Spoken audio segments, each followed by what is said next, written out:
Hello there, this is Isaac Taylor. I am coming at you with mine and Megan Andrews' lesson plan. We decided to do ours with health education and a meteorology standpoint. So we're going to talk about disease prevention in rural versus urban areas and how air pollution and disease in the respiratory system can affect it. So the one we want to start out with when we're doing our lesson plan is to just split into groups of three or four, and then they'll decide in their group who will be their spokesperson, and then they're going to share with the rest of the class kind of what they talked about. And so what we really want to do is we really just want to get their creative juices kind of flowing and bouncing ideas off of each other because in any science or health kind of class, it's important to um, work together and bounce ideas off of each other, as that is what initiates learning, really.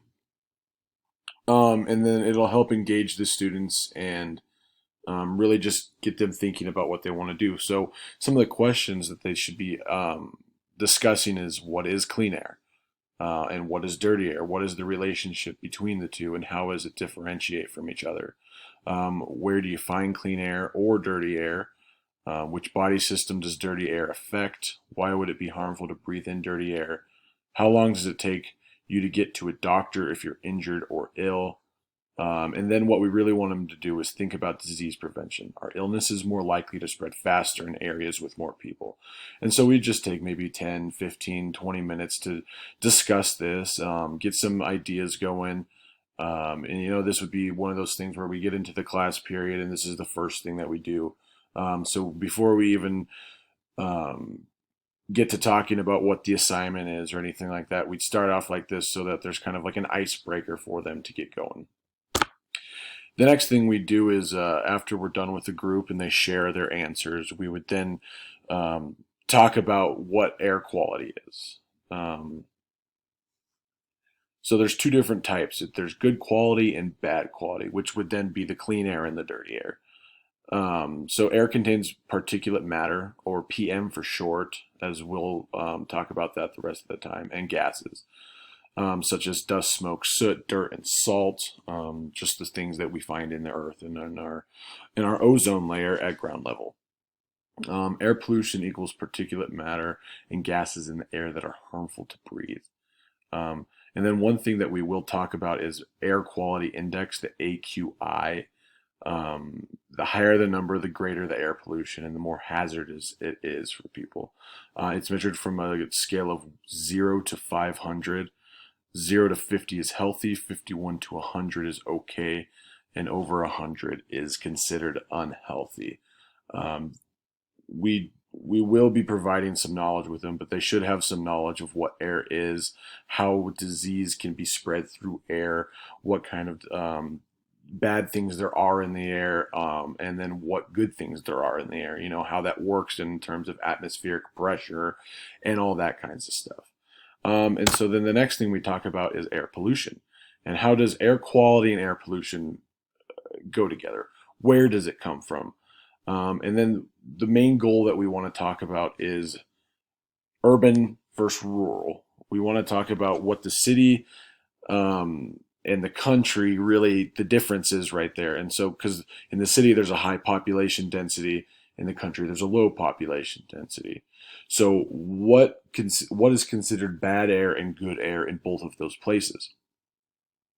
So in the urban areas, we have a lot of cars, trucks, trains, which then causes exhaust and smoke and all this kinds of stuff that is, as we know, bad for the air, which then creates smog. And factories, wood stoves, power plants, volcanoes, all those kinds of stuff go towards that. In the country, the main causes of bad air are wildfires. They cause smoke and soot, and then just the amount of dust and dirt that's thrown up into the air is it also causes bad air. And then we just wanted to make sure that they're having fun and engaged, and so we added a fun fact. So Denmark and Finland actually scored the highest on a Yale study for best air quality. That's really interesting. Maybe that has to do with them being in a mountainous area. We don't know, but that's something that they can discuss in their assignment that we will be then giving to them. So the next thing we want to talk about is the respiratory system, which is the system in our body that takes in air, and it gets it out of our lungs and provides oxygen to the blood in our body. Now, the blood in our body, as we know, is very important and very crucial. Um, the respiratory system it has the airways, lungs, and blood vessels in it. Um, so the big question with the respiratory system is, why is it harmful to breathe in pollution? We might pause there and people can raise their hands, answer. And the main idea that we want to talk about is what we breathe in is what we're putting inside of our body. So it's not just switching oxygen to CO2 and O2. It's really what else is in the air that we're putting inside of our body. Because as the air enters our lungs and our airways and gets into the alveoli in our lungs, it starts to oxygenate the blood. And when we oxygenate the blood, it goes everywhere in our body. That can cause all sorts of different things. Some health conditions that are known to be caused from breathing in air pollution are accelerated aging of the lungs, and then there are some development of disease such as asthma, bronchitis, emphysema, and possibly cancer. I put cancer in there because there's studies that showed that there is effects of it, and there's studies that show there is not. So we have a couple texts that we want to talk about. We have 5 under-recognized impacts of air pollution. It just really talks about, we all know that cars and factories go to it, but there's other things that impact them. So we give them that, we let them read through that. And then we also have another one for rural health, where it talks about health disparities and that it affects millions in rural U.S. communities. There is a common myth thinking that the rural you are, the more healthy you are, which is not true, because they're farther away from any type of medical stuff. They're out in the country all by themselves, so they really have to kind of defend for themselves. Whereas if you're in the city, you have so much access, and it's just easier to access them. So we give them both of these texts. We have them read it. And that could be an in-class thing if we have time, or it could also be a take-home type of a thing. So the assignment itself, after we talk about that, all of this in our groups, we go over this, would be to write a short essay that compares how air quality, air pollution, population density, and access to medical services and healthcare differs in rural versus urban areas. And what we really want to make sure that they're thinking about is which type of living environment is healthiest. Why, where, and where would you rather live? And those 2 texts that we use, we want them to use textual evidence, whether that be citing it directly or paraphrasing from it. We just want to make sure that they're bringing in the information that we provided for them.